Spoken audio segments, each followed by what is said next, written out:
I wanted to put all my thoughts into a video so I could just get this out of my system, and since we have a gaming YouTube channel, albeit hanging on by a couple threads, I wanted to stick my thoughts on my YouTube channel. Well, mine and Andres' YouTube channel, but you get the picture.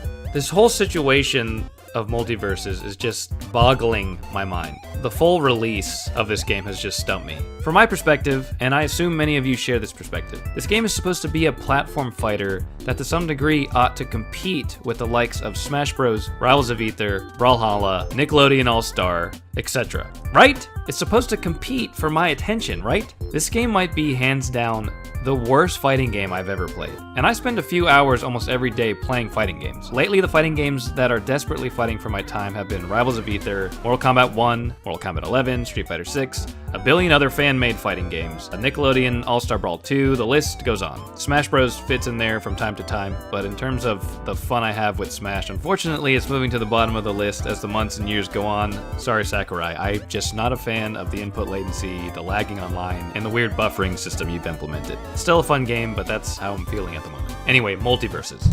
Let's say Multiverses released and it was the first of its kind. These other games I mentioned never existed. Multiverses would definitely be a super interesting game. Tons of goofy and cool characters from recognizable franchises, attacks and abilities that reference the shows and movies they come from. It's free with tons of unlockables. What a cool game. Very casual friendly, anyone can jump in and mash buttons and do somewhat decently.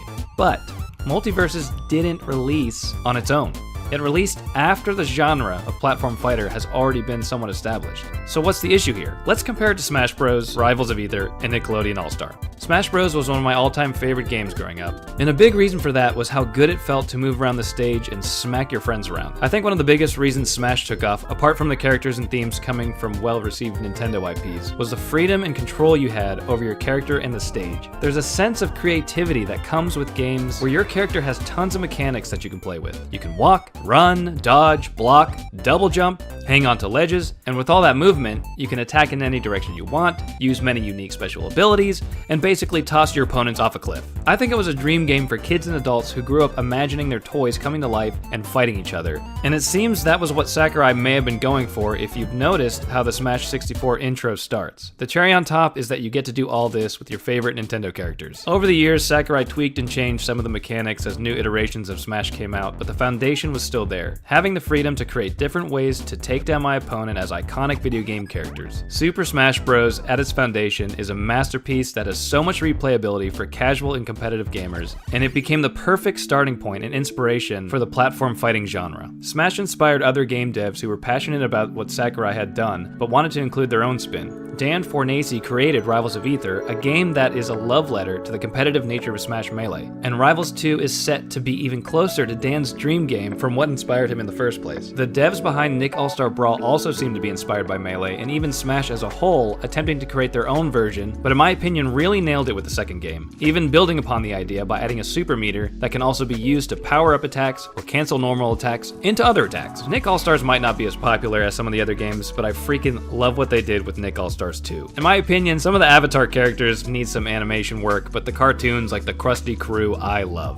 Squidward has become one of my favorite platform fighting characters, and he plays like shit half the time. Please, Nickelodeon devs, I hope you'll come back and balance your game. It really needs it. And an honorable mention, Flash Party. The original character designs are very well made, even if they're quite inspired by Smash Bros. The gameplay feels good, and it's very fun. Just not sure what direction the devs are going at this point. Okay, so Smash laid the foundation, and these other games were inspired by Sakurai's great creation. Then comes Multiverses. Multiverses was clearly marketed as another platform fighter, but this time with characters and properties that Warner Brothers has licensed to. This definitely creates a ton of hype because now I can play a platform fighter as Bugs Bunny, Finn the Human, Rick Sanchez, Wonder Woman, the Iron Frickin' Giant, and the list goes on and will continue to grow. We already have in our minds how the game might play because of previous platform fighters. Now we just wanted to get our hands on characters like Jake the Dog or even LeBron James for some reason. So the game drops after a year of trying to fix it up after a beta that almost killed the game.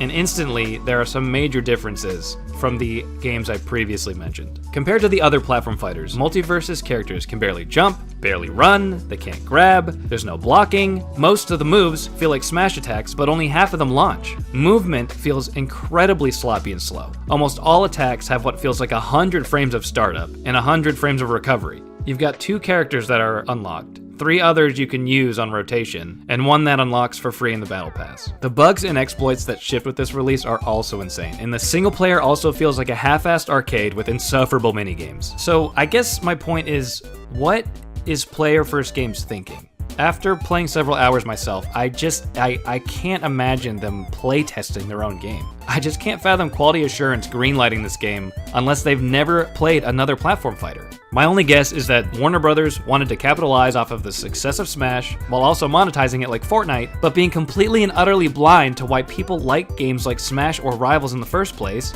and then Player First Games with no experience in fighting game development took it upon themselves to create what they, I guess, hoped was a cash cow for WB? I just can't fathom it any other way. The game, in my opinion, just feels like absolute garbage. It just feels like a disgrace to the platform fighting genre. Alright, so obviously this game was not for me, right? But I think that might be part of the problem. The game was marketed as another platform fighter. So you know that they know people who love Smash Bros. And Rivals are gonna wanna get their hands on this. So while the game itself is not for me, it was marketed as if it was a great platform fighter, and so in the end, it will be compared to other platform fighters. And while the game devs know this, it's as if they've never played a platform fighter before. It's like they only ever watched some gameplay of Smash, heard it sells great, and thought to themselves, oh, anyone can do this if they got the right resources. Well, I'd say no, not anyone can do it. The developers who create great games do it because they have a passion about the player's experience and a talent in fleshing their idea out. And I think WB is passionate about players' money, and Players First Games is unfortunately not talented in creating a platform fighter. Now, obviously, I have pretty strong feelings on this game, and of course, it's all just my opinion. Feel free to throw tomatoes at me in the comments. I did really want to like this game, man. I really did. The characters and their moves are so awesome, but the game just feels so terrible. I'd love them to completely overhaul the game, but it was already taken offline for fixing almost a year ago, and where did that get us? I'd love for some modder to come in and just Project M this whole thing. Honestly, I think if Player First Games is not dismembered by the end of the year, I'll be very, very surprised. Okay, that's it for me. Don't roast me too hard. Or do. That's okay. Have a wonderful day.